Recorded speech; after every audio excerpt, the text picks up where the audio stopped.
بسم اللہ الرحمن الرحیم۔ ناظرین السلام علیکم۔ ایک حاجی صاحب کافی بیمار تھے۔ کئی سالوں سے ہر ہفتے پیٹ سے 4 بوتل پانی نکلواتے تھے اور اب ان کے گردے واش ہوتے ہوتے ختم ہو چکے تھے۔ ایک وقت میں آدھا سلائس ان کی غذا تھی۔ سانس لینے میں بہت دشواری کا سامنا تھا۔ نکاحت اتنی کہ بغیر سہارے کے حاجت کے لیے نہ جا سکتے تھے۔ ایک دن چودھری صاحب ان کے ہاں تشریف لے گئے اور انہیں سہارے کے بغیر چلتے دیکھا تو بہت حیران ہوئے۔ انہوں نے دور سے ہاتھ ہلا کر چودھری صاحب کا استقبال کیا۔ چہل قدمی کرتے کرتے حاجی صاحب نے 10 چکر لان میں لگائے، پھر مسکرا کر ان کے سامنے بیٹھ گئے۔ ان کی گردن میں صحت مند لوگوں جیسا تناؤ تھا۔ چودھری صاحب نے ان سے پوچھا کہ یہ معجزہ کیسے ہوا؟ کوئی دوا، کوئی دعا، کوئی پیتھی، کوئی تھراپی، آخر یہ کمال کس نے دکھایا؟ حاجی صاحب نے فرمایا، میرے ہاتھ میں ایک ایسا نسخہ آیا ہے کہ اگر دنیا کو معلوم ہو جائے تو سارے ڈاکٹر حکیم بے روزگار ہو جائیں، سارے ہسپتال بند ہو جائیں اور سارے میڈیکل سٹوروں پر تالے پڑ جائیں۔ چودھری صاحب مزید حیران ہوئے کہ آخر ایسا کون سا نسخہ ہے جو ان کے ہاتھ آیا ہے۔ حاجی صاحب نے فرمایا کہ میرے ملازم کی والدہ فوت ہو گئی۔ میرے بیٹوں نے عارضی طور پر ایک 6-7 سالہ بچہ میری خدمت کے لیے رکھا۔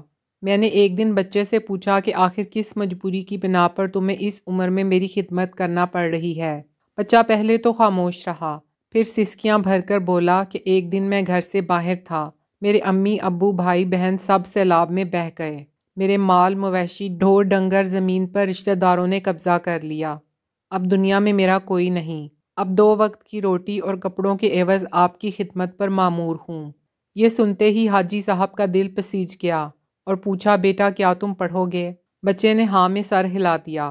حاجی صاحب نے مینیجر سے کہا کہ اس بچے کو شہر کے سب سے اچھے اسکول میں داخل کرواؤ۔ بچے کا داخل ہونا تھا کہ اس کی دعاؤں نے اثر کیا۔ قدرت مہربان ہو گئی۔ میں نے 3 سال کے بعد پیٹ بھر کر کھانا کھایا۔ سارے ڈاکٹر اور گھر والے حیران تھے۔ اگلے روز اس یتیم بچے کو ہاسٹل میں داخلہ دلوایا اور بغیر سہارے کے ٹوائلٹ تک چل کر گیا۔ میں نے مینیجر سے کہا کہ شہر سے 5 ایسے اور بچے ڈھونڈ کر لاؤ جن کا دنیا میں کوئی نہ ہو۔ پھر ایسے بچے لائے گئے، انہیں بھی اسی اسکول میں داخل کروا دیا گیا۔ اللہ تعالیٰ نے فضل کیا اور آج میں بغیر سہارے کے چل رہا ہوں، سیر ہو کر کھا پی رہا ہوں اور کہکہے لگا رہا ہوں۔ حاجی صاحب سینہ پھلا کر گلاب کی کیاریوں کی طرف چل دیے اور فرمایا، اب میں نہیں گروں گا جب تک کہ یہ بچے اپنے قدموں پر کھڑے نہیں ہو جاتے۔ حاجی صاحب گلاب کی کیاریوں کے قریب رک گئے اور ایک عجیب فکرہ زبان پر لائے۔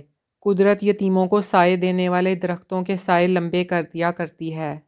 اگر آپ کو زینب نامہ کی ویڈیوز پسند آ رہی ہیں تو انہیں لائک کریں، شیئر کریں، کمنٹ کریں اور مزید آنے والی ویڈیوز کے لیے چینل کو سبسکرائب ضرور کریں۔ شکریہ۔